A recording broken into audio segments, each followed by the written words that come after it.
Hi friends, നമസ്കാരം. നമ്മുടെ ഇഷ്ടവിശേഷങ്ങളായ ഗൗരി ശങ്കരത്തിൻ്റെ ഒരു അടിപൊളി വിശേഷമായിട്ടാണ് വന്നിരിക്കുന്നത്. അപ്പോൾ എല്ലാവർക്കും നല്ലൊരു ദിവസം ആശംസിച്ചുകൊണ്ട് തന്നെ വിശേഷത്തിലേക്ക് പോകാം. അപ്പോൾ തുടങ്ങുമ്പോൾ തന്നെ കാണുന്നത് ധ്രുവനെയാണ്. നല്ല ഇടി കിട്ടിയിട്ട് വന്നിരിക്കുകയാണ് കേട്ടോ. അപ്പോൾ അത് നവീൻ്റെ അടുത്തേക്കാണ് വന്നിരിക്കുന്നത്. അപ്പം നവീൻ നോക്കിയിട്ട്, ശങ്കർ മുന്നിൽ പോയി ചാടരുതെന്ന് നിനക്ക് ഞാൻ മുന്നറിയിപ്പ് തന്നതല്ലേ, ശിവാനിയെ ഞാൻ കണ്ണടച്ച് വിശ്വസിച്ച് പോയി എന്ന് പറഞ്ഞു. അവൾ എന്നെ ചതിക്കുമെന്ന് ഞാൻ ഒരിക്കലും കരുതിയതേയില്ല. പെണ്ണെന്ന് പറയുന്ന വർഗത്തിനെ ഒരിക്കലും വിശ്വസിക്കരുത്. യൂസ് ചെയ്യുക, കളയുക, അത് മാത്രം. അതിനപ്പുറം ഒരു പെണ്ണുമായിട്ട് ആത്മബന്ധം സൂക്ഷിക്കരുത് എന്ന് നവീൻ ഉപദേശം കൊടുക്കുക. എൻ്റെ ശിവാനി എന്നെ ചതിക്കാൻ കൂട്ടു നിന്നിട്ടുണ്ടെങ്കിൽ അതിൽ അവൾ എന്തെങ്കിലും ശരി കണ്ടെത്തിയിട്ടുണ്ടാവും, ഉറപ്പ്. അല്ലെങ്കിൽ ഉറപ്പായിട്ടും ശിവാനി അങ്ങനെ ചെയ്യില്ല. ധ്രുവ, നീ ഇപ്പോഴും നിൻ്റെ ശിവാനിയെ ഭ്രാന്തമായിട്ട് സ്നേഹിക്കുന്നുണ്ട്. അതിൻ്റെ ആവശ്യമുണ്ടോ? ശിവാനിയോടുള്ള നിൻ്റെ സ്നേഹമാണ് നിൻ്റെ ഒരു വീക്ക്നെസ് എന്ന് പറയണത്. നിൻ്റെ ആ ദൗർബല്യം ഉപയോഗിച്ചാണ് ശങ്കർ നിന്നെ വീഴ്ത്തിയത്. നവീൻ ബ്രോ, സ്നേഹം എന്താണെന്നറിയാതെ വളർന്ന ഒരുത്തനാണ് ഞാൻ. അതുകൊണ്ട് തന്നെ എല്ലാവരെയും പോലെ എനിക്കും സ്നേഹിക്കാനുള്ള കഴിവുണ്ട് എന്ന് എനിക്ക് മനസ്സിലാക്കി തന്നത് എൻ്റെ ശിവാനി മാത്രമാണ്.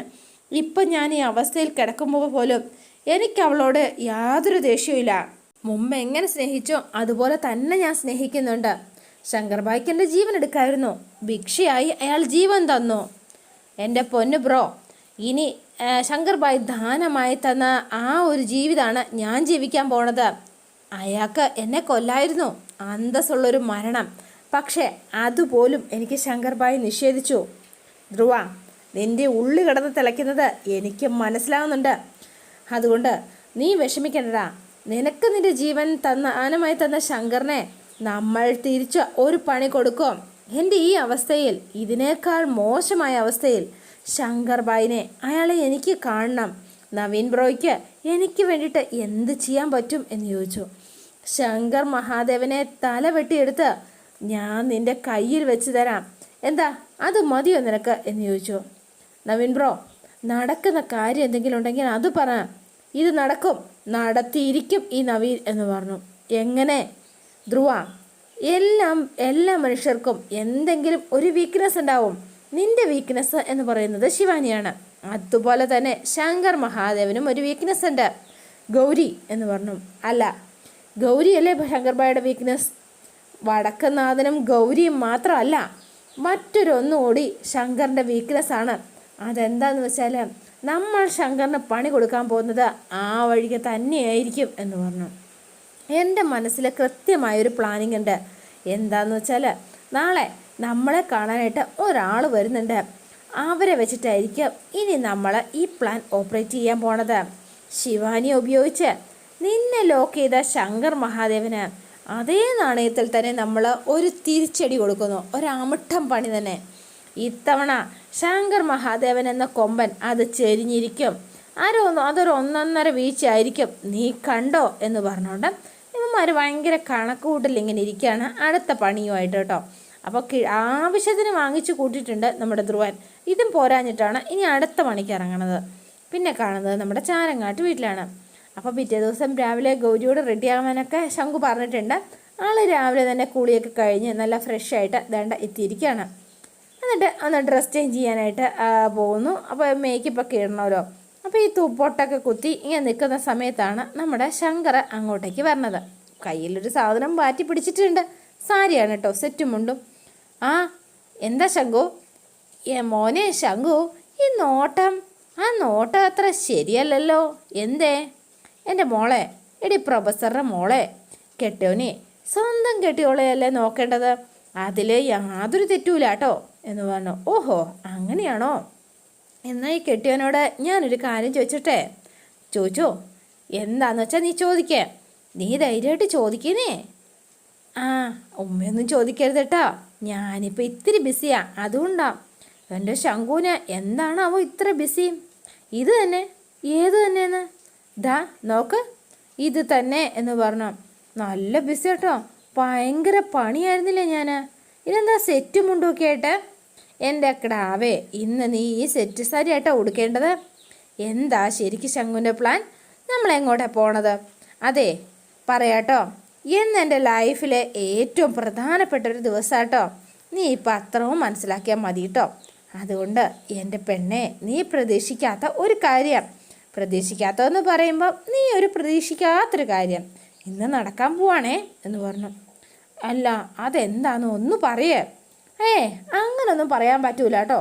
എന്താന്ന് വെച്ചാൽ നീ നേരിട്ട് തന്നെ കാണണം, അത് തന്നെ അതിൻ്റെ ഒരു സുഖം. പിന്നെ എന്നെ വായി നോക്കി നിൽക്കാതെ വേഗം പോയി ഒരുങ്ങൻ്റെ പെണ്ണെ. ഹൈ, നീ കുട്ടിയുടെ ഒരു കാര്യമേ, എന്നെ ഇങ്ങനെ വായി നോക്കി നിൽക്കാണ്ട് വേഗം പോയി റെഡിയായേ എന്ന് പറഞ്ഞു. അപ്പോൾ ഗൗരി ഒരു നല്ലൊരു ചിരി ചിരിച്ചു. നല്ലോണം നല്ല സുന്ദരിയായിട്ട് തന്നെ ഒരുങ്ങിക്കോട്ടോ, കാണാൻ നല്ല ചന്തം ഉണ്ടാവട്ടെ. നമ്മുടെ ശങ്കർ പോവാൻ റെഡിയായിട്ട് ബൈക്കൊക്കെ എടുത്ത് സ്റ്റാർട്ടാകാനായിട്ട് ഇങ്ങനെ റെഡിയായിട്ട് നിൽക്കുകയാണ്. നാളെ സുന്ദര കുട്ടപ്പനായി ജുബയൊക്കെ ഇട്ട് മുണ്ടൊക്കെ എടുത്തിട്ടാണ്. ഈ സമയത്താണ് നമ്മുടെ ഗംഗ അങ്ങോട്ടേക്ക് ഇറങ്ങി വന്നത്. ഗംഗയ്ക്ക് ശംഖുവിനെ കണ്ടപ്പോൾ പിന്നെ ഭയങ്കര സന്തോഷമായി. വേഗം വന്നിട്ട്, ശംഖു നീ എങ്ങോട്ടാ, നീ എവിടേക്കാണ് പോണത്? അതൊക്കെ ഉണ്ട് എന്ന് പറഞ്ഞു. എവിടേക്കായാലും ദേ ഞാനുണ്ട് എന്ന് പറഞ്ഞ് വേഗം തന്നെ ഗംഗ ചെന്ന് വണ്ടിയുടെ ബൈക്കിൻ്റെ പുറകിൽ കയറിയിരിക്കുകയാണ്. അയ്യോ മോളെ ഗംഗേ, ഒരു മിനിറ്റ് കേട്ടാ, മോളെ താഴോട്ട് ഇറങ്ങിയേ എന്ന് പറഞ്ഞു. ഞാനെന്തിനാ ഇറങ്ങണത്? ഞാനും വരുന്നുണ്ടെന്നേ. ശരി, അതൊക്കെ പറയാട്ടോ. ഗംഗ മോളൊരു കാര്യം ചെയ്യുക, തൽക്കാലം താഴത്തേക്ക് അങ്ങോട്ട് ഇറങ്ങിയേ എന്ന് പറഞ്ഞു. അപ്പോൾ പിന്നെ ഗംഗ ഇറങ്ങി. എന്നിട്ട് ശംഖു നോക്കി നിന്നിട്ട്, അതെ, ഈ ശങ്കർ മഹാദേവൻ്റെ ബൈക്കിൽ പിന്നിലിരിക്കാനുള്ള ആളെ ദാ പിന്നാലെ വരണുണ്ട് കേട്ടോ. ദാ എത്തിയില്ലോ, നല്ല സുന്ദരി കുട്ടപ്പിയായിട്ട് ദേണ്ട എത്തിയില്ലോ ആള്. അപ്പോൾ ശംഖുവിന് ഭയങ്കര സന്തോഷം ഗൗരിയെ കണ്ടപ്പോൾ തന്നെ. ദാ നോക്കി, ആളെത്തിയില്ലോ, ദേ നോക്കിയേക്കിങ്ങേ, ചുള്ളത്തി എത്തിയില്ലോ, സുന്ദരിയായിട്ടുണ്ട് എന്നൊക്കെ പറഞ്ഞു ശങ്കർ. അപ്പോൾ ഗംഗയ്ക്ക് അത്ര സുഖിച്ചില്ല. ആളെ കാണണമെന്ന് വെച്ചാൽ കുട്ടിയുടെ അങ്ങോട്ട് നോക്കിയോളൂ കേട്ടേ എന്ന് പറഞ്ഞു. പിന്നൊന്നും പറയണ്ട, ചേടാ ഒന്ന് നോക്കൂ കുട്ടി എന്ന് പറഞ്ഞു ഗംഗയോട്. ഗംഗയ്ക്ക് ചിരിയും വരുന്നില്ല എന്നാൽ ഇങ്ങനെ നിൽക്കുകയാണ്. ഗൗരി ഇങ്ങോട്ട് വന്നേ എന്ന് വിളിച്ചു. അപ്പോൾ ഗൗരിയുടെ അടുത്തേക്ക് വരികയാണ്. അല്ല, താൻ എന്താണ് ഈ കോസ്റ്റ്യൂമിൽ? അല്ല, ശങ്കർ പറഞ്ഞിട്ടാ ഞാൻ ഇന്ന് സെറ്റ് സാരി എടുക്കണമെന്ന് ശങ്കറിന് ഒരേ നിർബന്ധം. ഇതൊക്കെ അയൺ ചെയ്തു തന്നതും എല്ലാം ചെയ്തു തന്നത് ശങ്കർ തന്നെയാണ്. അപ്പോൾ ശംഖു ചിരിച്ചു കേട്ടോ. അല്ല എന്താ ഗൗരി, ഡയലോഗ് അടിച്ച് നിൽക്കാനുള്ള ടൈമില്ല കേട്ടോ, കയറിയേ, നമുക്ക് തിരക്കുള്ളതാ എന്ന് പറഞ്ഞു. അല്ല ഗൗരി, ഈ സെറ്റ് സാരിയൊക്കെ ഉടുപ്പിച്ച് ശംഖു നീ എങ്ങോട്ടാണ് കൊണ്ടുപോകണത് എന്ന് ചോദിച്ചു. ഇന്ന് വല്ല തിരുവാതിര കളിയുണ്ടോ? അതൊക്കെ ഉണ്ടടി മോളെ, വന്നിട്ട് അതിനോട് വിശദമായിട്ട് പറയാട്ടോ, ഇപ്പം തൽക്കാലം പറയാൻ സമയമില്ല. ഗൗരി ടൈം വൈകുക, നീ വേഗം ഒന്ന് കയറിയേ എന്ന് പറഞ്ഞു. അവസാനം പിന്നെ ഗൗരി വേഗം ബൈക്കിലേക്ക് കയറുകയാണ് കേട്ടോ. ഗംഗയ്ക്ക് സഹിക്കുന്നില്ല ഇത് കണ്ടപ്പം. എന്നാൽ പിന്നെ ഒരു കാര്യം ചെയ്താലോ, നമുക്ക് കാറിൽ പോയാലോ? കുട്ടി ഞാൻ കൂടി വരണതിൽ കുട്ടിക്ക് പ്രശ്നമൊന്നുമില്ലല്ലോ. ഗംഗ ഞങ്ങൾ എവിടേക്കാണ് പോകണമെന്ന് പോലും ശങ്കർ എന്നോട് പറഞ്ഞിട്ടില്ല. പിന്നെ ഗംഗ ഞങ്ങളുടെ കൂടെ വരുന്നത് കൊണ്ട് എനിക്ക് ഒരു കുഴപ്പമില്ല എന്ന് പറഞ്ഞു. എന്നാൽ നമുക്ക് കാറിൽ പോവാം, ഗൗരി ഒന്ന് ഇറങ്ങി എന്ന് പറഞ്ഞു. ശരി എന്ന് പറഞ്ഞു വേഗം പാവക്കുട്ടി ഇറങ്ങണ പോലെ ഗൗരി അങ്ങോട്ടേക്ക് ഇറങ്ങി. അപ്പോൾ ഇതുകൊണ്ട് ശങ്കർ, ഷടാ ഇതെന്ത് പരിപാടിയാണ് നീ കാണിച്ചത്? നീ എന്തിനാ ഗൗരി എൻ്റെ ബൈക്കിൽ നിന്ന് ഇറങ്ങിയത്? അല്ല, നമ്മൾ കാറിലല്ലേ പോണത്, അങ്ങനെ ഞാൻ പറഞ്ഞോ എന്ന് ചോദിച്ചു. ശംഖു നീ വെറുതെ ജാടയിടല്ലേ, നമുക്ക് 3 പേർ കൂടി ഒരുമിച്ച് കാറിൽ പോവാന്നേ. ഞാനില്ലാണ്ട് നിങ്ങൾ 2 പേരും മാത്രം പോവാന്ന് ഒന്നും വിചാരിക്കണ്ട. എടി ഗംഗേ, ഞങ്ങൾ പോകുന്നിടത്തെല്ലാം ഞങ്ങളുടെ പുറകെ വരാൻ നീ എന്താ പഴയ ഹച്ചിൻ്റെ പരസ്യത്തിലെ പട്ടിയാ എന്ന് ചോദിച്ചു. അപ്പോൾ ഗൗരിക്ക് ചിരി വന്നു കേട്ടോ. അല്ല, ഞങ്ങൾ ഭാര്യയുടെയും ഭർത്താവിൻ്റെ ഇടയിൽ കട്ടുറുമ്പാവേണ്ട വല്ല ആവശ്യം നിനക്കുണ്ടോ എന്ന് ചോദിച്ചു.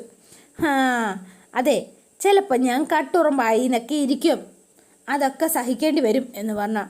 അങ്ങനെ നീ കട്ടുറുമ്പായാലേ ആ കട്ടുറുമ്പിനെ എൻ്റെ ഈ കൈക്കുള്ളിൽ വെച്ചിട്ട് ഞാൻ അങ്ങോട്ടേക്ക് ഇങ്ങോട്ടേക്ക് തിരിക്കും, ഒറ്റ തേപ്പ്, അതോടെ തീർന്നു കേട്ടോ, അതോടെ ക്ലോസ്ഡ്, മനസ്സിലാകുന്നുണ്ടോ നിനക്ക് എന്ന് ചോദിച്ചു.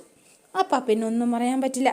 അപ്പം ഇന്ന് ഞങ്ങളുടെ 2 പേരുടെയും ലൈഫിൽ ഏറ്റവും പ്രധാനപ്പെട്ടൊരു ദിവസമാണ്.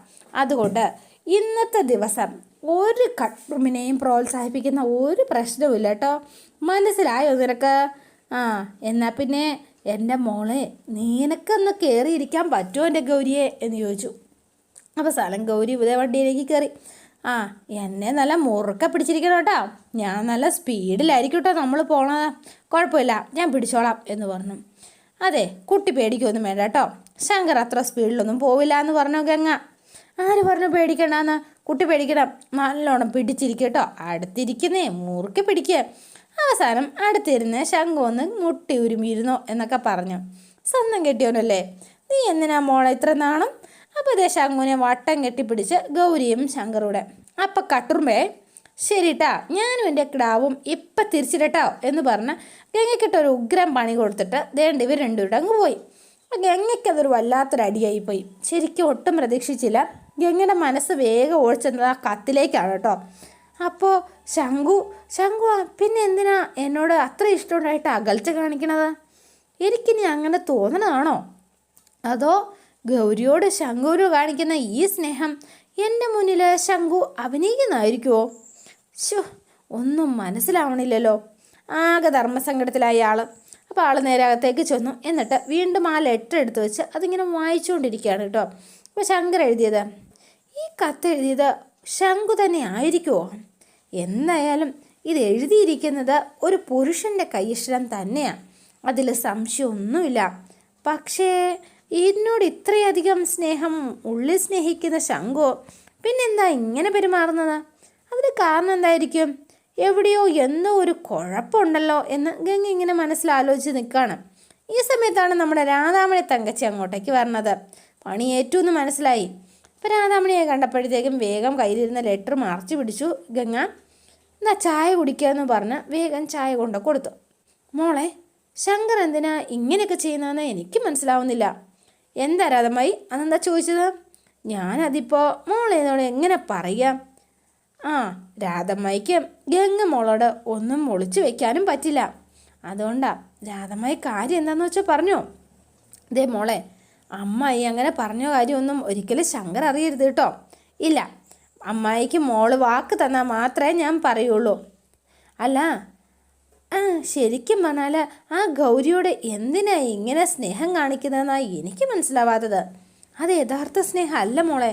അവളോട് എങ്ങനെ അഭിനയമാണ് അവൻ്റെ. അതെങ്ങനെ രാധമ്മയ്ക്കറിയാം? മോളെ, ഞാനവൻ്റെ അമ്മയല്ലേ. അവൻ്റെ ഉള്ളു മനസ്സിലാക്കിയിട്ടുള്ള ആളാ. അവൻ്റെ ഉള്ളിൽ നിനക്ക് മാത്രമേ സ്നേഹവും സ്ഥാനവും ഉള്ളൂ. ഗൗരിക്ക് അവിടെ സ്ഥാനമില്ല. പക്ഷേ എന്തിട്ടും അവൻ എന്തിനാ അവളെ സ്നേഹിക്കുന്നത് പോലെ ഇങ്ങനെ അഭിനയിക്കുന്നത്? അതിൻ്റെ കാരണം രാധമ്മയ്ക്ക് എത്ര ആലോചിച്ചിട്ടും മനസ്സിലാവണില്ല. ശംഖു ഗൗരിയോട് കാണിക്കുന്ന സ്നേഹമൊക്കെ അഭിനയമാണോ? അതെ, അഭിനയം തന്നെയാണ്. വെറും അഭിനയം മാത്രമാണത്. ഗംഗമോളെ, അവനെന്തോ മനസ്സിൽ കണ്ടിട്ടുണ്ട്.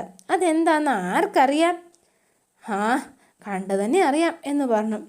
എന്നിട്ട് രാധാമണി തങ്കച്ചി ഒരു എരുതിയിൽ എണ്ണയൊക്കെ ഒഴിച്ചിട്ട് അങ്ങ് ഇറങ്ങി പോവാണ്. ഏറ്റോ എന്നറിയാനായിട്ട് ഇടയ്ക്ക് ഇങ്ങനെ നോക്കുന്നുമുണ്ട്. ഗംഗയ്ക്ക് പിന്നെയും സംശയം കേട്ടോ. പിന്നെ കാണുന്നത് ഗൗരിയും ശങ്കറിനെയും കൂടെയാണ്. രണ്ടുപേരും വലിയൊരു ക്ഷേത്രത്തിലേക്ക് എത്തിയിരിക്കുക. എന്തേ ഇങ്ങോട്ടാന്ന് തീരെ പ്രതീക്ഷിച്ചില്ല അല്ലേ? ഇല്ല ഗൗരി, ഈ അമ്പലത്തിനെ നമ്മുടെ ലൈഫുമായിട്ട് ഗംഭീര കണക്ഷൻ ഉണ്ട് കേട്ടോ. അതെന്തുട്ടാണെന്ന് ഞാൻ നിന്നോട് പ്രത്യേകിച്ച് പറയേണ്ട കാര്യമൊന്നുമില്ലല്ലോ അല്ലേ എന്ന് ചോദിച്ചു. ഇങ്ങനെ ഒന്ന് ചിരിച്ചോണ്ട് നിൽക്കാതെ ഇങ്ങോട്ട് വായോ എന്ന് പറഞ്ഞ് ഗൗരിയുടെ കയ്യും പിടിച്ച് നടയിലേക്ക് കയറി ചെല്ലാണ്. നീ അന്ന് ഇവിടെ നിന്ന് ആ കറക്റ്റ് സ്പോട്ട് ഏതായിരുന്നു? നീ എന്താ കുന്തം വിഴുങ്ങിയ പോലെ നിൽക്കണത്? മനസ്സിലായില്ലല്ലേ കിടാവേ? പറയാട്ടോ, അന്ന് നീ ഇവിടെ തന്നെയാട്ടോ നിന്നത്. ഞാൻ നിന്നെ ആദ്യമായിട്ട് കണ്ടതേ ഈ അമ്പലത്തിൽ, ഈ ക്ഷേത്രനടയിൽ വെച്ചാ. എവിടെയാണ് നീ നിന്നിരുന്നത്? ആ ടൈമിലെ സ്റ്റേജിലെ ചിന്തുപാട്ട് നടന്നുകൊണ്ടിരുന്ന സമയട്ടോ. അപ്പോഴേ ആ പാട്ടിൽ ഇതാ ശങ്കരാ നിൻ്റെ പെണ്ണ് എന്ന് പറഞ്ഞ് പാടുക. അപ്പം നീ അത് തിരിഞ്ഞ് നോക്കുമ്പോഴോ എൻ്റെ കിടാവ്, എൻ്റെ പൊന്നോ, ദേ ഇവിടെ ഇങ്ങനെ നിന്ന് ഞാൻ എൻ്റെ കിടാവിനെ ഇങ്ങനെ നോക്കി നിന്നു കേട്ടോ എന്ന് പറഞ്ഞു. അപ്പം ഇതായിരുന്നു അല്ലേ എനിക്കുള്ള സർപ്രൈസ്? സർപ്രൈസ് ഇതാണോ എന്ന് ചോദിച്ചാൽ ഇതല്ല കേട്ടോ സർപ്രൈസ്.